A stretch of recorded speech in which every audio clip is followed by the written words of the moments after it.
Welcome back to One Non Blonde, and I have Andre again here today. How are you doing today, Andre? I'm doing great. It is nice and hot. But I'm very blessed. I'm sitting in an air-conditioned office. So, You look great. Well, last week we talked about fear, mm, and I think it's just great to continue because as we are speaking, I am watching the weather because Elsa is on her way, possibly. I don't know. It's uncertain, but it's so interesting to see how many people are handling things so differently. There's people who are just like really chill, it's like, well, I can't do anything about it. We'll have to wait to see how things go. And other people are like on panic mode. They're buying and they're already thinking about boarding up their windows and it's days away for even showing up, let alone whether it's going to be anything or not. So I was thinking about that, and I was thinking kind of ties into our conversation we had last week right. and how we handle things. And I thought it'd be great to continue that because I really want to learn more about how we handle our fears and how do we address them and how do we realize what is an actual fear and how we can move forward and Yeah. or take action to something. Okay. What you're talking about, the hurricane, Mm-hmm. it's when we talked last time about the conscious fear, because we know something is coming. It's not something hidden. No, they tell us there's a hurricane coming. Mm-hmm. So it's a conscious fear. What can I do to do that? A normal fear, because we know, and that's important, what a hurricane can do. So the fear is really legit here because it is about safety, security, and everything. I talk about many other fears, and we'll address it right now. I just don't want to go cross and cross. I stay with the hurricane for a little bit. Is how can we take the fear out of this conscious fear? To be aware, first of all, where the fear is coming from. It's coming from the destruction a hurricane can do. Okay, we know that. Mm-hmm. Now take the part of the fear out. You go around your house. Is everything secured? Oh, yeah, the roof is still in order. This is in order. Uh, we're fine. Uh, is there anything it can bend and fall on the house? This tree is pretty stable. It was the last one. So with when we take some of the uncertainty out, we take also the fear out. Okay, so we meet the fear by taking it out by saying, okay, this danger from this hurricane can affect me, but not as bad as maybe others. The house is not in such a good shape. They have an electric mast right next to the house. If that falls on the house, it can burn. All the scenarios it Mm-hmm. can happen.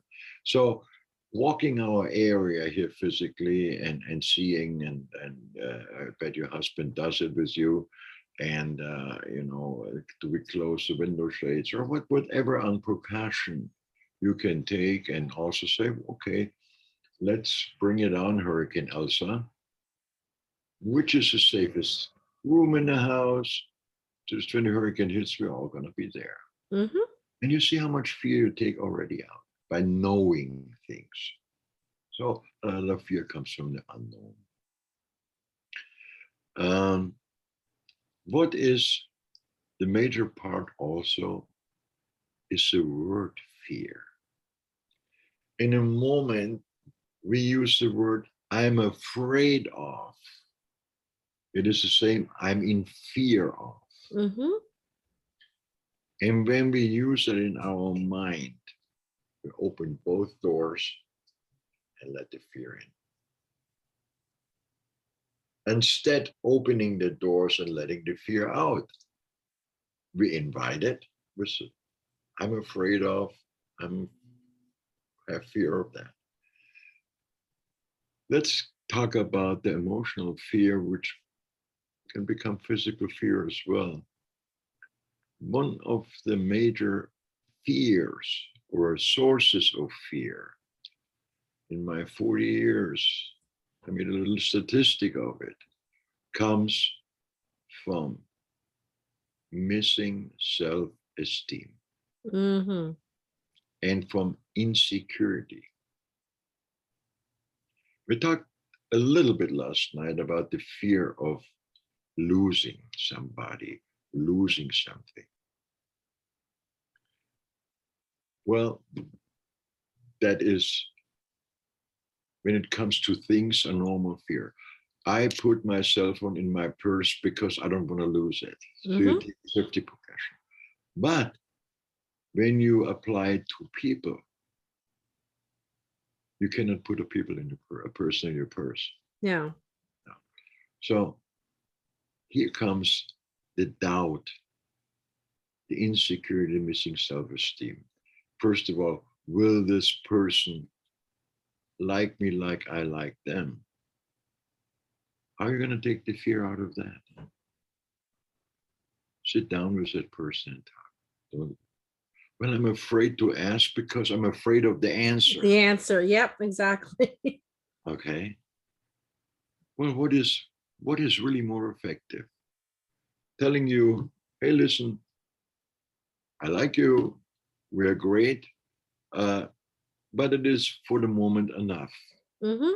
It might be a short disappointment, but there is no more fear. I know where I stand. Mm-hmm. So being afraid of the answer just confirms that you have missing self-esteem. Yeah, I was thinking about that too, because I mean, it's simple to say. I mean, when you use simplicity, but I think we work ourselves up and we end up ruining a relationship, ruining possibilities because we're so afraid of what we think the answer is going to be, or afraid to ask the answer or have that conversation, that we sabotage it ourselves more than the person who would have said, right now I like you as a friend. Who knows, it could develop into something, but in the meantime you've now sabotaged it to the point of it's not reversible. It's just, you've ruined it, by Yeah, allowing that fear and insecurity. yeah, and I want to pick up on that. It is a communication here. Mm-hmm. And sometimes the fear we don't even realize we have ruins the communication, and the communication ruins what we could have. Yeah. Uh, Today, a lot happens with text message. Oh gosh, yes. So there is some people with low self-esteem being afraid to say something wrong. Mm-hmm. So they text, how are you doing this morning? The person with the fears, okay. How is your day going today? Okay. Are you ready for work? Yes. One word answers because of the fear to say something wrong. Mm-hmm. So reversed effect is you as a receiver try to make communication, try to be mindful and says, I hope everything is okay today with you. Yes. And you go on with 5, 6, 7 full sentences and you always get only one word back. How does it make you feel? Underappreciated. It's not important. Unappreciated, disrespected. Mm-hmm. So the person with fear already starts closing their own door. And with the fear to losing that person, they try to communicate with it. Reversed effect. Reversed. This one word, so I cannot say anything wrong, Mm-hmm. makes it already wrong. Yeah, because they think that they're what they have to say isn't important or isn't necessary for that person to, well, obviously the person texted you and started a conversation. They want to know what's going on. They want to say hi to you. They want to know how your day's going. They want to connect with you, or they want to stay in connection with you. Obviously. The second thing is a lot of people stay calm, but they snap still. Mm-hmm. And they stay calm like I am right now, but they snap. And they're not aware of it. They throw shit at you. in a kind way, Mhm. where that is coming from. Yeah, no, I get it. Okay. You say, well, it's late, it's 11, it's 12 o'clock at night, I'm getting tired. I wish you a good night. And all you go back is night. Wow. I didn't say anything wrong because you're confident. Mhm. You're confident about how you feel about that person. You're confident about your intentions to that person. So you say, hey, I'm fine. And then you say to the person next day, well, it was kind of rude, just threw me back at night. You are rude too. So fear turns it around without thinking about the other person is sensitive too, not only you. Mhm. But you cover your sensitivity up with your insecurity and fear. And that makes it almost, even if you're calm, it makes it almost aggressive. Mhm. Subconscious aggressive. And I think people have that. I mean, I notice that a lot. And I mean, I find myself, I have to like back myself up, like, because like you said, the same thing, you don't realize it. But then when you start thinking about, like, when I listen to you, because I do listen to you, I think about some of my own things I do. And I'm like, well, that was the intention. But maybe subconsciously it was the intention. So now I'm conscientiously thinking about how I interact with people a little bit more, especially people you really want to have a relationship with, because you don't realize what you're doing when you're, like you said, the one answer or the things like that, or the, just, yeah, it's so easy to get caught in a So trap. people might say out there, well, you talk about that fear. Just forget the word fear for now. Mm-hmm. Okay. Let's call it the hangnail. Yep. Okay. You don't need that fear when you're confident of who you are. Mm-hmm. So I give you the same example we just had, with talking on the phone or text message, whatever it is. If you're confident, you can lean back and say, yeah, it might have sounded to you that way, but I really meant that in that way. So I apologize if we can wrong. We need to communicate better both. Mm-hmm. Fear needed? No, problem solved. We need to communicate better. Okay. When you tell me, Andre, you've been 5 minutes late,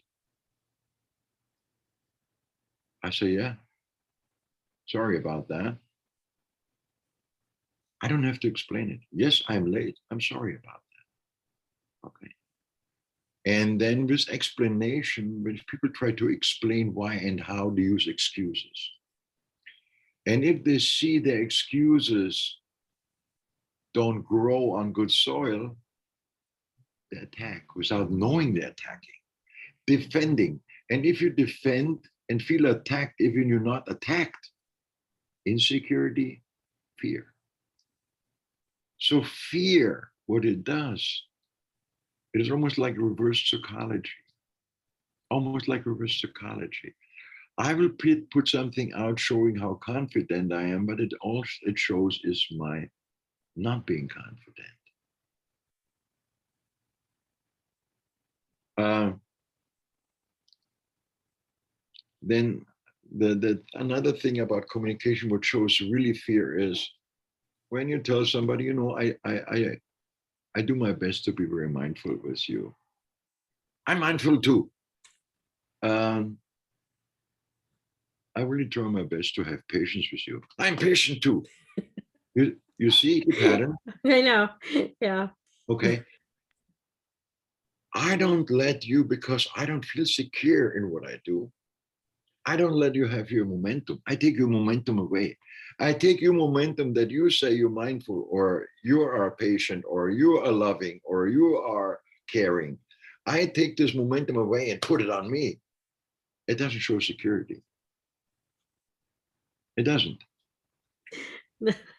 I'm sorry. Okay. I'm sorry. I'm laughing because I know people were like that. It's like You know it's them, almost like a right? competition. It's almost like, well, yeah, that's me. I do that. And like, and it's like I don't Oh, know. and here is one thing which is very simple because I like to make it simple. Hmm.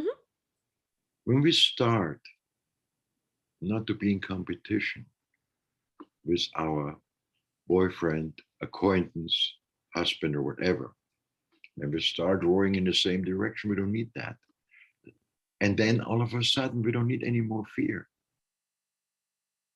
Okay. When I go out there and I would meet a nice lady, you talk first. You see if you connect. And if you connect, you can tell to yourself, this person likes me. I can feel, I can feel that person likes me. Hmm. Gives you confidence on top of your confidence. Fear needed? No, first meeting, nothing can get lost. Yeah. So you meet the second, third, fourth, fifth time and says, this person really likes me. I think that person cares for me. And I care for that person too. What a good feeling. You see anything of fear? No, because you're confident that you really apply what your intentions are. I care about this person because I feel this person cares about me. You apply caring because you feel caring. Hmm. You don't have to be insecure, so there is no fear. Now, I have to, and there's still some people you think they care for you and they still want to leave. That's their choice. It's their choice. It's their journey, their own Hmm. journey. And there it comes back what my grandmother always used to say, never stop somebody who wants to travel. Hmm.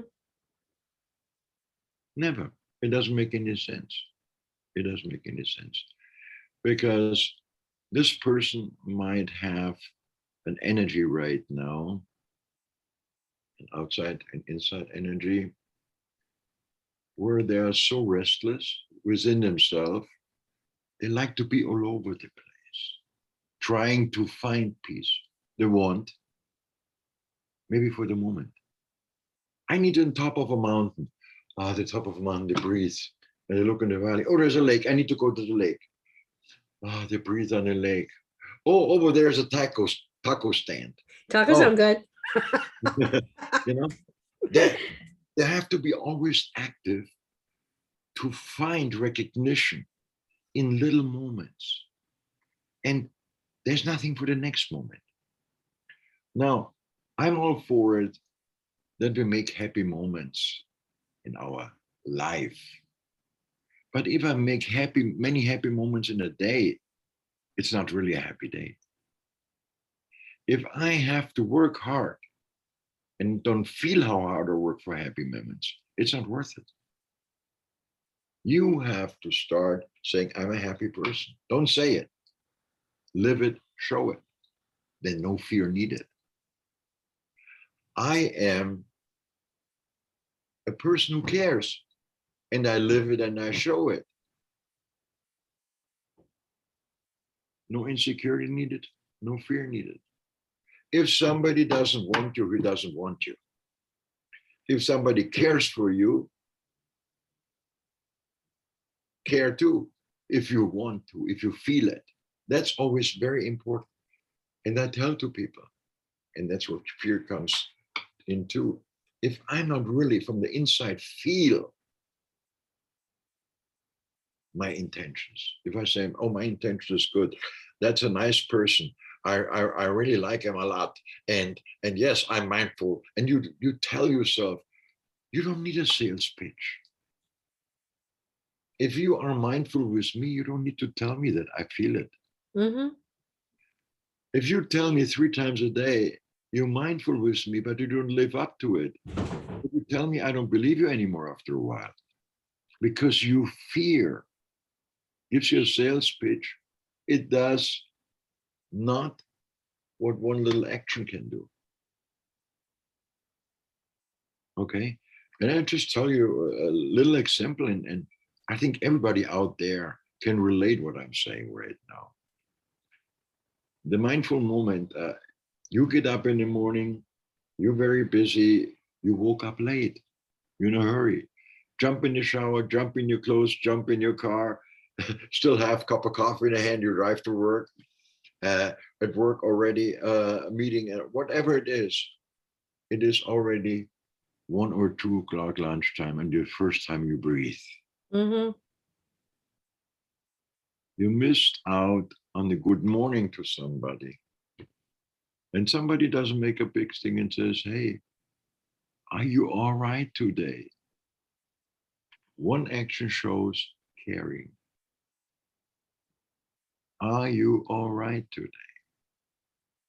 And then you come back and says, oh, now I am. First of all, I can breathe. I woke up late and I wasn't stressed to now. And second of all, I see your text. I love it. Yes, I am all right. Thank you. And thank you for caring. Is there fear needed? No, right? There is no fear needed. No. Living up for the short moment of it. And I don't talk what I talked about right now, it's not only relationship, it's a whole family. Mm-hmm. And where I grew up, you never left the house without a hug or a kiss. Never. Never ever without a goodbye, I see you then, or what. Never ever. You never entered the house as a family member without a hug. It might be old fashioned, but it feels good. Feels good. No, I agree. I agree. That's with my family too. 'Cause I think that you know, it just gives you that opportunity to remind ourselves how much we love each other and we care about each other. But also, again, it makes you feel good and it makes the person, I mean, I don't know, it's just like it just takes it melts, like you said, when you You know, belong, you belong, yeah, you there's belong. no fear then. It And melts. I tell you the scenario in our mind, we don't speak sometimes because out of fear we say something wrong. Again, fear. He or she, whoever comes home from work, had a good day and walks into the house and says, hi, honey, to his husband or wife, girlfriend, whatever. And you hear from the kitchen back, okay, dinner is ready in 5 minutes. I didn't ask for dinner. I I asked said, for, hi, I'm home. How you doing? yeah, Okay. The answer, dinner is ready in 5 minutes. It's almost rude.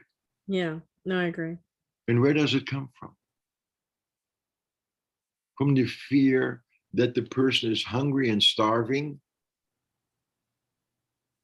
And I think it comes from the fear that if I don't provide dinner, not me personally, but then Yes, I'm not needed or I'm not loved or I'm not wanted. exactly. You got the point. You're learning well. Thank you. I'm a good student. I always get straight A's. And I'm sorry to use a little swear word now. Oh, it's okay. The mind of the person coming in and saying, hi, honey, how you doing? Hearing from the husband or wife, dinner is ready almost, or in a minute. This mind clicks and says, holy fuck. If I want to eat, I go in a restaurant. I'm coming home to you. I'm coming home to you. I want to see you. I want to be Okay. welcomed. I want to be So, loved. Yeah. so this well meant out of fear, dinner is ready. And what you said, it could not be enough because the person might be hungry. Wrong. I push the person away. The person who wants me or you and belong together, you push it away with dinner. It, Now, how many times have you heard, because I know you counsel a lot of couples, how many Mhm. times have you heard from a couple and one or the other would say, well, I did everything they always wanted. I always had dinner on the table, da, da, da, da. I had this, I did that for them. I made sure this was taken care of. Again, there's a checklist, but they didn't say, Hey, honey, how are you? I'm glad you're home. I'm so happy you say that because I heard I call them the counters. Yeah, exactly. I I got up early every day and made him breakfast to his Hmm. or her breakfast, whatever. Yeah, yeah, I no, I made coffee for her or whatever, and they count. Okay, hmm they count and think that is love. yeah, no, I agree. And the sad part about it is that at the end of the day, the person who's usually the one who's really hurt and the parent apparently the one who's being got all these gifts brought to them, how dare they turn my love away? It's like, no, how dare you turn my love away? I came home to say, hi, honey, how are you? I want to be with you. I married you, not your stroganoff. It's like, Yeah, yeah, yeah, absolutely. And that's uh, like you said, it's a fear not to provide. mm-hmm, What is the difference providing of 1 minute? 1 minute, 60 seconds. Hi, honey, I'm glad you're home. What do you think the reaction from the husband or wife, whoever comes home, will be? Oh, smells good. Normally, yeah. Have you been cooking or something? But that's yeah. just it. Oh Yeah, yeah, dinner is ready in a minute. We sit both down together, and we can talk what happened today. yeah, Wow. Hi, honey. Smells good. Recognition.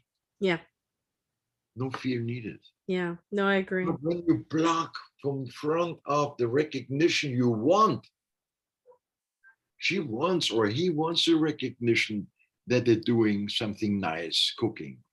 You block it already off when you blurt it out, not welcome a person, you welcome the food, Yeah, yeah.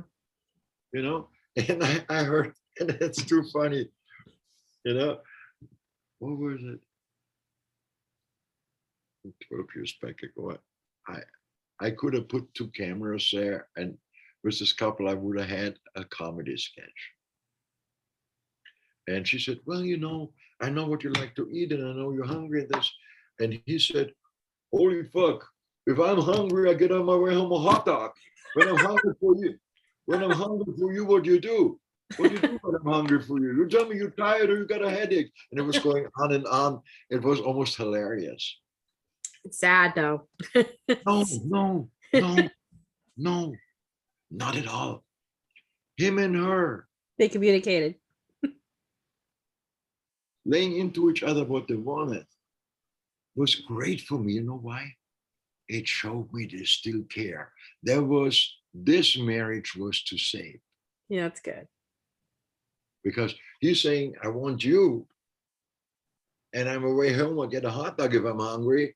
And you got a headache. And she says, well, you sometimes you just sit there with a beer. Well, if you just sit next to me reading Reader's Digest, what do you want me to do? And they establish pattern Mm-hmm. not communication friendly. And when they're not becoming communication friendly, it establishes after a while a wrong communication.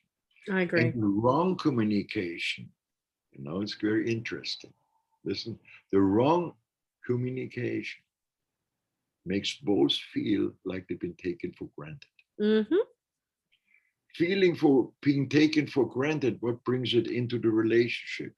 Insecurity. And insecurity triggers fear. Mm-hmm. Where are we again? Back to where we started. Which means that's exactly it. I And, know.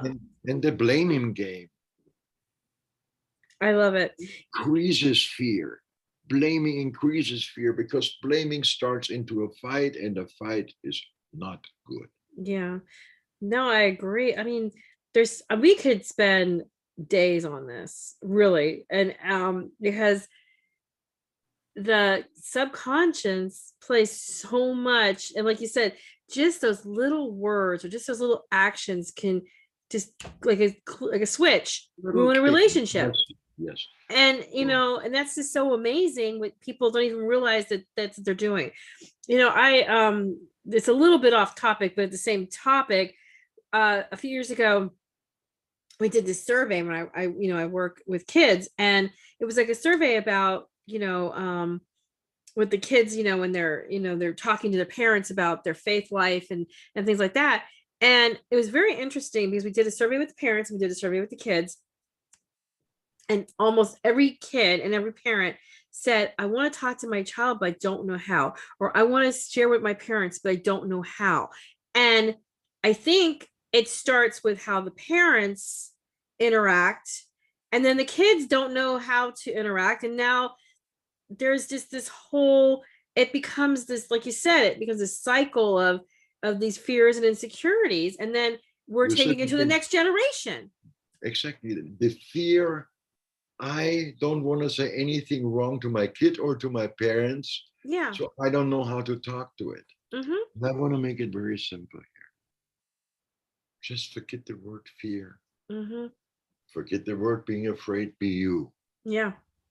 And say something you want to say without offending. Mm-hmm. Don't blame the person. Tell a person, say, listen, it does not feel good to me. Why are you blaming me? No, I just say that situation, or when you say that it doesn't feel good to me, I don't blame you. I just articulate it doesn't feel good for me for that and that reason. And then why don't you just cool it down for a moment? Let it think how it would do for you. It wouldn't bother me. These answers are not thought over. They're just defending and throwing. Mm-hmm. No, breathe, breathe, breathe. Breathe and say, well, maybe the situation is new. There are new situations in our life. Maybe I can do adjustment and they even feel good for me because I don't have to defend myself anymore because I don't have fear anymore. Defense has also to do with fear, to lose a battle. And when you start already with a battle, it's not good. Yeah. So I want to throw something before we close down today. Be you, whoever you are. Max, Sarah, John, be you. Articulate very simple, because simple is sophisticated, believe it or not. Hi, honey, I missed you. Hi, honey, I'm glad I'm home. Oh, I am too, because it's a lot of traffic I heard on television. I'm happy you made it home on time. Mm-hmm. Very simple sentences, but the truth. Don't say it if you don't feel it. Don't say it, because our voice has a music. Has a music. And I tell you, everybody out there will agree with me. Hi, honey. Hi, honey. Glad you're home. Yeah, bad traffic. Yeah, I heard. So, what we're gonna do now? Oh, I thought we're gonna eat at home. I started already cooking. Oh, that sounds good. You see, already the voice of his goes from the grumpiness and the other way around. Yeah. Hi, honey, I'm home. Yes, I see that. And don't rush me. I'm already on the stove. This conversation is already over. It's already over. Not only is it over, it's kind of gone into a icy cold So chill factor. when I see how voice has music is, Mm-hmm. when I say for today goodbye to you and our viewers from our podcast, I say, hi, Kim. It was a great topic today. Again, we continued from last time. We might not agree on everything, but it is good because people can make up their own mind. I agree. I agree. No, I mean, no, you were talking. We, so, we got this thing going on here. I was thinking the first thing I was going to say too: be truthful. No matter what you do, be yourself. We cannot start a conversation with somebody else. Don't overthink. That's when fear starts. That we are. Remember, we had it last time, thinking, and back by the 12, you didn't go anywhere. And that's when fear starts. Oh man, I've been thinking all day and I didn't get anywhere. And that's when fear starts. Exactly. You get anywhere, you start left foot, right foot, left foot, right foot. Okay. And I will repeat it. And I repeated it so many times. Nobody is perfect, but we have room to improve if we allow ourselves to improve. And if we have excuses for our improve, we really don't, we work hard to improve, but we will not improve if we find excuses. Let the excuses away. I have not a good day today. Is there anything wrong? Anything aggressive? I don't have a good day today. Why not? Oh man, I don't want to bother you with that, Just give me 15 minutes, I snap out of it. Why was it me? Was it me? Fear again. Fear. Stop that fear. Yeah. And you can work with this fear, but not by yourself. People who think they can balance their own fear out by saying every day, manifesting, today I will not have fear, today I will not have fear. No, because you need a roadmap where the hangnails are. Mm-hmm. And the second thing is, when we talk about a roadmap, you give a person a roadmap and says, okay, that is the way. You go easier, you go simpler, you reach your goal, and you're going to feel better. And then start taking a pen and drawing on that perfect roadmap their own road, and wonder why they never arrive. That is wrong, just listen. If you don't understand, ask. I know since many, many years, we are a do-it-yourself society, but certain things we cannot because we're not specialized. Can I change my tire? Yes. Can I change the motor in my car? No. No, I can't do either one of those. So Okay. I can't do either one of those. Everybody out there,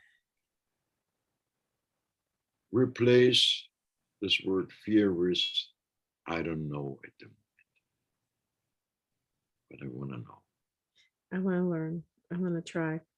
And I think that's the thing. If we just continue to be that better version of ourselves every day, and like you said, truthfulness, staying, being conscious, being aware of what you are and who you are, but keeping it simple. I think we complicate everything. I mean, it's like take the complications out. And yeah. Overthinking brings complications because we create a scenario. I want to use Elsa again, the hurricane. There's a little wind blowing, a little wind like that. And that can become a storm. Oh, Elsa is coming. I know. No, right now, it is a little wind. That's all it is. And keep it by that little wind. Don't blow it up to a storm, to a tornado or a hurricane. No, I agree. I know it's been raining there today, and everybody's like, "Oh," I'm like, "The storm is nowhere near us. This is just regular afternoon storm we have in Florida." As always, it's been a pleasure talking to you. Next week we'll continue on our conversation, and we'll find something else to different topic though. Different topic, but we will continue. We're gonna scare people if we talk too much about fear. No, different topic. And I want to really put everybody to rest. No matter what fear you got, it can be removed. It can be removed. Yes. I will tell you, when I was a little kid, I'm just going to share this real quick, personal.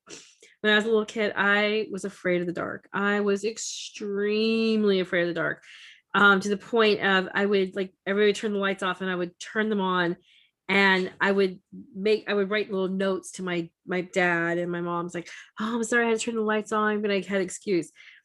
I was always afraid of the dark, constantly. When I first got married, I was afraid my husband thought I was crazy because we always to keep the hall light on. He's like, "Why are we sleeping with the hall light on?" I'm like, "Oh, well, if I have to go to the bathroom, I had an excuse. I mean, I had you name it. I had a reason why. Oh, if something happens, that I do not have any lights on in my house. But you know what? I had to slowly acknowledge what was I afraid of, and I know it's a real fear in that sense, but it's the same thing I think when we're afraid to take those steps into relationships, into changing who we are, and changing careers or whatever. It's like we try to justify it instead of acknowledging I have to work on it. Yeah. So, and thank you, because I've stopped being afraid of dark way before I met Andre, but there's other things that he's helping me acknowledge my life with. So I do thank you so much because you do help me stay aware and conscious. You guys have a good week. God bless. Thank you. Have a great day.